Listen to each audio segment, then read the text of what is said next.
আসসালামু আলাইকুম এভরিওয়ান, সবাই কেমন আছেন? আশা করি ভালো আছেন আর সুস্থ আছেন। তো এখানে আমি টিক্কা বটি কাবাবের একটা মশলা নিয়েছি আর রাঁধুনি তান্দুরি মশলা নিয়েছি। আর এই দুই মশলা দিয়ে আজকে আমি রান্না করব চিকেন তান্দুরি টিক্কা বিরিয়ানি। আর এই বিরিয়ানিটা রান্না করার জন্য এখানে আমি টক দই নিয়ে নিয়েছি প্রায় হাফ কাপের মতো, আর রাঁধুনি তান্দুরি মশলা নিয়ে নিয়েছি 3 চামচের মতো, আর টিক্কা মশলা নিয়ে নিয়েছি 3 চামচের মতো।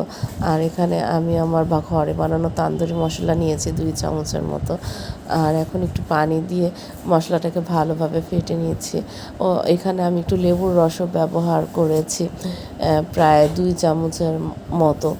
আর এখন আমি এখানে দিয়ে দিচ্ছি হলো ধনের গুঁড়া আর হলুদের গুঁড়া, মরিচের গুঁড়া। এটা আসলে আপনাদের পরিমাণ বা স্বাদ মতো দিয়ে দিবেন।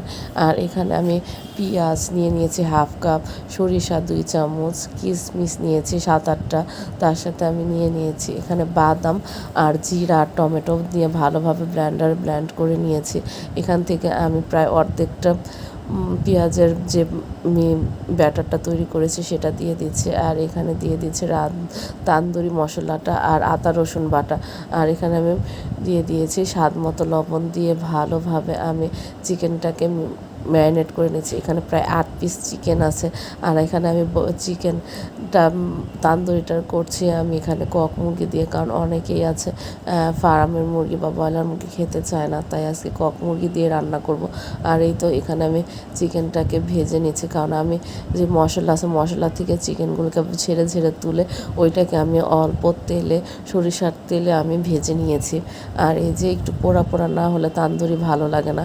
আর এরপর আমি মশলাটা দিয়ে ভালোভাবে চিকেনটাকে কষিয়ে নিয়েছি। এখন চিকেনটাকে তুলে রাখছি, কারণ আমি বিরিয়ানির উপরে চিকেনটাকে দিয়ে দিব, কারণ চিকেনটা রেডি হয়ে গিয়েছে। আর এখানে যে মশলাটা আছে এই মশলার মধ্যে আমি কিছু গরম মশলা দিয়ে দিয়েছি, এলাচি, লং, দারচিনি আর গোলমরিচ। এখন এখানে আমি চালটাকে মশলার সাথে ভালোভাবে মিশিয়ে ভেজে নিব।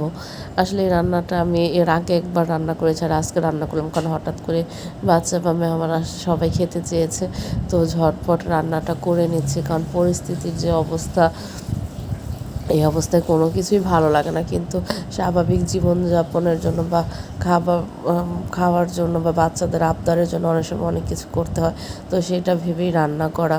আর এই যে এখানে আমি তান্দুরির ভিতরে পানি দিয়ে দিচ্ছি। এখানে প্রায় আমি চাল আছে প্রায় 7 কাপ, হ্যাঁ 7 পটের মতো। আর এখানে আমি প্রায় পানি দিয়ে দিয়েছি 12 কাপের মতো দিয়ে। এই তো ভালোভাবে চিকেনটা তান্দুরি রাইসটা রান্না হয়ে গিয়েছে। তান্দুরি রাইসের মেন উপাদান হলো কয়লা। আর এখানে যে আমি ফয়েল পেপারে একটু কয়লা দিয়ে ঘি দিয়ে দিয়েছি, তো তৈরি হয়ে গিয়েছে আমার চিকেন